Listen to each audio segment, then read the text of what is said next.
બનાસકાંઠા જિલ્લામાંથી નવો જિલ્લો નિર્માણ થઈને વિકાસની હરોળમાં જઈ રહ્યો છે ત્યારે આ વિસ્તારના વાવ અને સુઈ ગામના છેવાડાના ગામડાઓને સિંચાઈ માટે નર્મદા કેનાલમાં પાણી પુરવઠો ચાલુ રાખવા વાવ તાલુકાના રાચેણા ગામના સરપંચ કિરણસિંહ રાજપૂત દ્વારા અધિક્ષક એન્જિનિયર સરદાર સરોવર નર્મદા નિગમ થરાદ અને બનાસકાંઠા જિલ્લા કલેક્ટરને લેખિત રજૂઆત કરી માંગ કરી છે। આમ તો જોવા જઈએ તો આ એક વિસ્તાર રણકાંઠાનો સૂકો ભટ્ટ છેવાડાનો વિસ્તાર છે।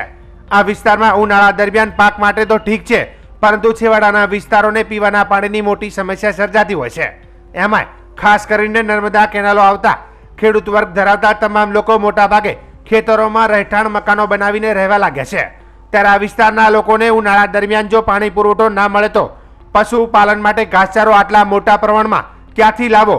બીજું કે પશુપાલન નભાવવા માટે પાણીની ઉનાળા દરમિયાન ખેતરોમાં ક્યાંથી લાવવું, જેની મોટી સમસ્યા સર્જાતી હોય છે। ત્યારે આ વિસ્તારને છેવાડાના ગામડામાં આવેલી નર્મદાની કેનાલની બ્રાન્ચ કેનાલ, ડિસ્ટ્રિક્ટ કેનાલ અને માઇનોર કેનાલમાં તારીખ 15/4/2025 સુધી પાણી પુરવઠો આપવામાં આવે, જેથી કરીને આવનાર ઉનાળાના દિવસોમાં ઘાસચારાની અછત ઊભી ના થાય અને રવિ સિઝન પાછોતરા પાક રચકો, ઈસબગુલ, અજમો જેવા પાકોને હજુ પાણીની જરૂરિયાત હોય। પાણી પુરવઠો ચાલુ રાખવા માટે બનાસકાંઠા જિલ્લા કલેક્ટર અને નર્મદા વિભાગ તંત્રને ગ્રામ પંચાયતના લેટર પેડના માધ્યમથી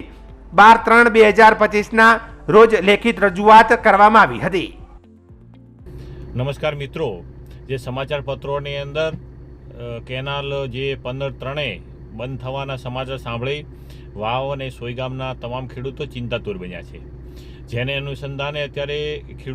તમામ ખેડૂતો ખેતરોમાં બેઠા છે અને અત્યારે જે શિયાળુનો પાક કરેલો છે એની અંદર પણ એરંડા છે, અજમો છે, જે રજકો છે, એને પણ અત્યારે પાણીની જરૂરિયાત છે। જેને અનુસંધાને અમોએ માનનીય